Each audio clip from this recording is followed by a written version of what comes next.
During this unprecedented time, it's more important than ever for businesses to invest wisely and eliminate unnecessary spending. At Two Wheels Marketing, we manage millions in ad spend each year. We've audited or taken over a number of Google Ads accounts and often see the same mistakes that result in higher cost per conversions and lower ROI. In this video, we'll identify 7 simple adjustments you can make to your Google Ads campaigns so you can ensure your money is spent the best that it possibly can. Let's get started. The first is running all or mainly broad match keywords. The default setting when uploading keywords into your Google Ads account is what is called broad match, which is the most liberal way Google will use your keyword targeting. To quote Google, broad match keywords can serve on searches that don't contain the keyword from the keyword list, and searches that are related to the keyword but don't have the same meaning. Here, Google is directly stating that they can serve your ads to people on searches that don't contain the keywords from your keyword list. This means your ads could show for any number of searches that may or may not be relevant to your business. This is a huge potential problem, especially if you're not actively managing your accounts every day or every week. Let's say you're a home remodeling firm targeting people looking to have renovations done to their homes, kitchens, and bathrooms. You add broad match keywords like home remodeling, kitchen remodeling, bathroom remodeling, room additions. With Google's broad match setting, they may serve your ads for DIY home remodeling, jobs in home remodeling, pictures of bad home renovations, and any myriad of other variations. These terms are obviously not ideal for a home remodeler searching for new customers and are wasting valuable budget. Now, broad match keywords are not always a bad thing, and in fact, at Two Wheels, we run them in many cases with clients who have a bit more room to experiment. We use broad match targeting for keyword exploration, and many times have found Google to be very good at finding related keywords that fit our clients' core products or services. The point is to use it wisely and not exclusively unless you have a lot less prohibitive budget. Our main tip, utilize other match types, including exact, phrase, and broad match modified, to narrow the targeting to more relevant searches for your business. Number 2 ad wasting tip, not checking search term reports. The search terms report shows what searches your ads were shown for that led to a click of your ad. Here you can see the actual searches people conducted on Google prior to clicking on our home remodeling clients' Google ads. Overall, they were pretty good, with people actively searching for some form of home remodeling in the Columbus, Ohio area. However, over the course of running this campaign, we've added many negative keywords or keywords we want to restrict our clients' ads from showing up for. This helps save money by eliminating the chances the ad budget is spent on clicks for searches that may not be as relevant for their business. By checking your search terms reports on a regular basis, you can ensure you're catching any terms that are not a good fit early on and adding them as negative keywords so you focus your budget on the most targeted keywords for your business. The third is not using bid modifiers. Google Ads allows you to increase or decrease your bids in various situations to improve your performance and or save money, but many people don't take advantage of these settings. Let's go over a few of the most impactful ones. First is device bidding, mobile, desktop, tablet. This is a big one where many clients waste a lot of money. Some of our clients see double the cost per lead for mobile traffic versus searches coming from desktop devices. If that's the case for you, utilize bid modifiers and bid down on mobile traffic to save money and lower your overall cost per leads. Conversely, bid up on devices that are performing well and have room to grow. We oftentimes find a number of opportunities to improve performance and decrease overall costs by reviewing device reports. Next is geo-targeting. Did you know that you can target individuals in certain geographic regions all the way down to a small radius around your location? From state, city, zip code, DMA, and even congressional district, Google Ads allows you to target your core audience where they are most likely to be. Make sure you are not only utilizing this type of targeting, but checking your geographic reports to find both the top performing and lowest performing areas. Similar to mobile device bidding, you can bid up or down on a particular geographic location based on its performance. In some instances, we are even excluding entire regions, zip codes, or cities from a client's targeting to help them save money and focus on the regions driving the best results. Next is time of day, week. Some businesses are only active in the office from 9 to 5, Monday through Friday, and don't answer calls after hours. For a service-based business who may receive a majority of calls during the normal work week, it may not make as much sense to run ads in the evenings or weekends. If someone tries to call after hours and gets an answering machine, they may not be as likely to leave a message. Conversely, some businesses may see better performance after hours or on weekends. The point is, you should be checking your time of day and week reports and make bid adjustments if necessary. These are just a few of the various options you have for optimizing your bids to improve performance and save money. The key is to be vigilant and check performance on a regular basis so you are optimizing your campaigns for the best performing scenarios for your business situation. Number 4 is campaign network setup. When setting up a new campaign within the Google Ads interface, Google guides you through the process, which is nice if you haven't done it before, but there are some settings that are turned on by default that may not be ideal for you and can waste money. By default, when setting up a search campaign, Google will opt you into both the search network and the display network. So even though your intentions initially were to set up a search campaign, Google will also run your ads on their display network, which includes their millions of various websites and apps. It sounds great, hey, expand your reach automatically, but our recommendation is always to separate out your search and display campaigns so that you have more control over your budget, where your ads are showing, searches versus display bid adjustments. A person actively searching for your product or service on a Google search is way different than someone just passively reading a blog post or a news article.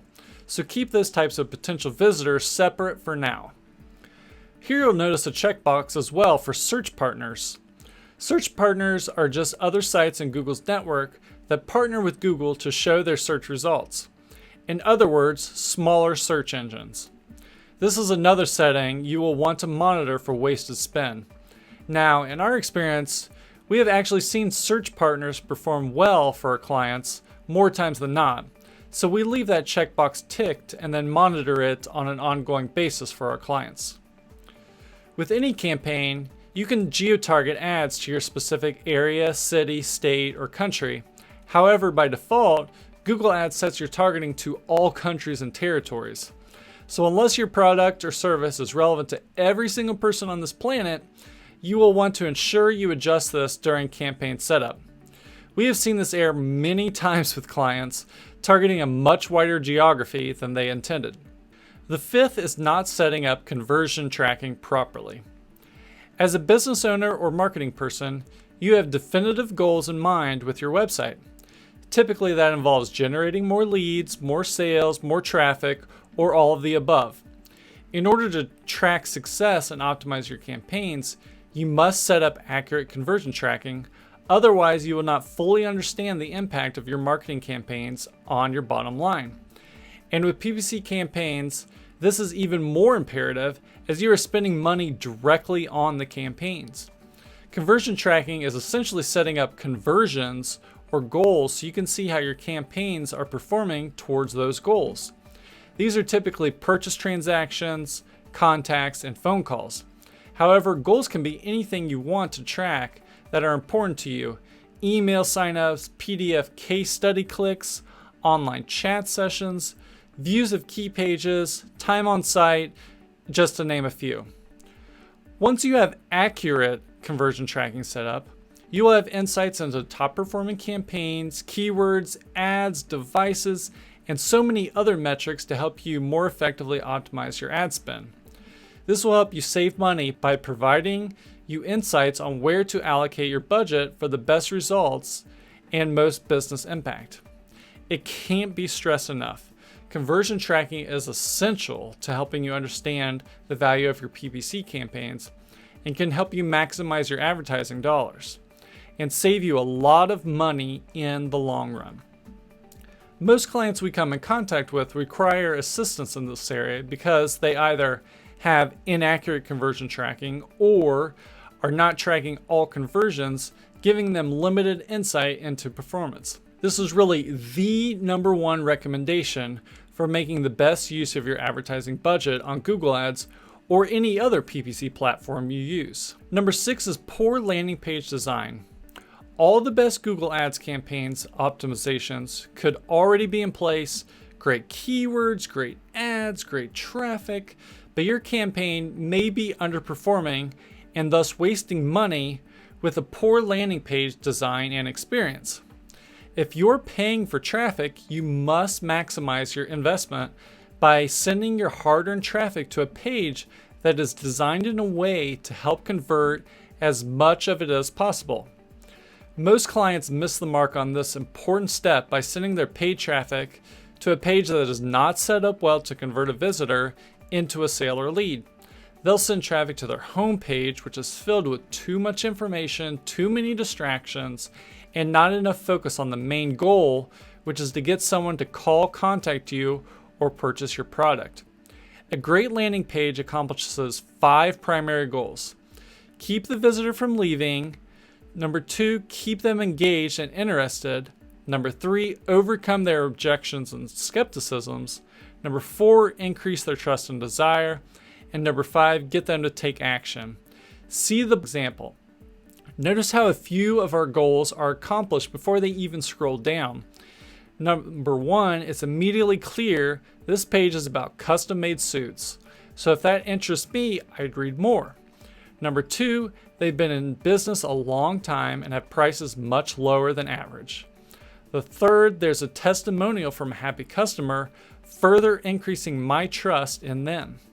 Number 4, it's clear that the next step is to call and request a measurement session. You would be surprised how often we see landing pages that don't even have a call to action on them. If you only do one thing right, make sure it's abundantly obvious what action you want them to take. Also, consider A/B testing landing pages. The great thing about Google Ads is that they provide a report that compares your landing pages and which ones perform the best towards your goals. Check out the landing pages report in Google Ads for insights into your top converting pages for your campaigns. Pause the low performers and put more money into your top performing landing pages. This helps you drive more results from the same number of clicks and ad spend. Number 7, check display campaign settings. The Google Display Network is the largest network of websites in the world where you can have your ads displayed and advertised in your core market. In fact, Google claims they have over 2 million websites and their network reaches 90% of the people on the internet. This all sounds good, and it is good, and we use Google Display for a number of our clients. However, the Google Display Network can lead to a lot of wasted ad spend if you're not careful. Here are a few things to consider to help maximize your spend. When you're setting up a new ad group for your display targeting, there is a little setting that is kind of hard to notice when you set up the ad group. And by default, the slider is set to target expansion. What this means is that in addition to whatever audiences you are targeting with your campaign, Google will use their machine learning to find more users that are similar to that audience you are targeting. Again, this sounds great. Why not expand reach to other audiences Google deems similar to the ones I'm trying to target? Our word of wisdom here with setting this slider on it is to just be careful. This essentially gives Google the green light to expand your reach to sites and audiences that may or may not be a great target for you. We have seen this work sometimes, and other times we have seen this work horribly. With anything in paid marketing, you have to constantly check your results and see how it's performing. If your budget is limited, however, we would suggest turning the slider off completely to just focus your budget on the audiences you want to target in the first place. And another thing with Google Display, review your placements. Look at your Where Ads Showed report to ensure your ads are showing in URLs that make sense for your audience. For example, as a financial services firm, you may be advertising on foxbusiness.com because of their robust business, money, and marketing sections. However, if you're targeting foxbusiness.com as a domain, your ads may show up on non-essential related pages of the website, like their sports or job sections. While this still may be fine for you, there's no harm in checking the Where Ads Showed report to make sure that your ads are showing on websites and URLs that are a good fit for you. Many times, we find quite a bit of wasted spend with clients not even checking this report and realizing that they spend a majority of their budget on a domain or app in the network that is nowhere even close to their target market. Check the Where Ads Showed report on a regular basis and exclude URLs that are not in line with your business goals or that perform poorly. This can be the difference between a losing campaign and a profitable Google Display campaign that drives you business month after month after month. Concluding, even for a seasoned PPC pro, it's easy to forget to check mark on or off a setting that can drastically impact your performance. It's even worse for PPC managers that lack experience and don't know the critical optimizations to make that get results.